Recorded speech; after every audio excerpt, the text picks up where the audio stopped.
इमरान खान के खिलाफ एक मुनज़्ज़म साजिश हो रही है। PTI रहनुमा असद उमर ने अहम इंकशाफ कर दिया। चारसद्दा में शमूलियती जलसे से खिताब करते हुए असद उमर ने कहा कि 25 सितंबर को यहाँ ज़िमनी इलेक्शन होने जा रहा है। हमने ये निशस्त जीतनी है ताकि पैगाम पहुँचे कि चारसद्दा भी कप्तान के साथ है और उन्हें भी गुलामी कबूल नहीं।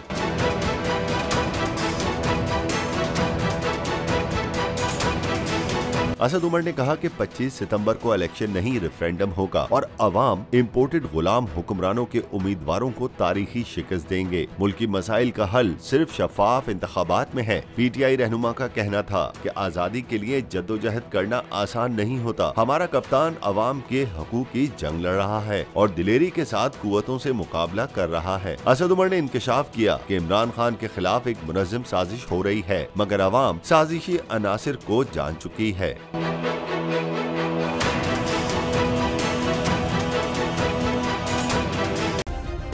सब्सक्राइब करें और बेल दबाएं ताकि कोई खबर रह न जाए।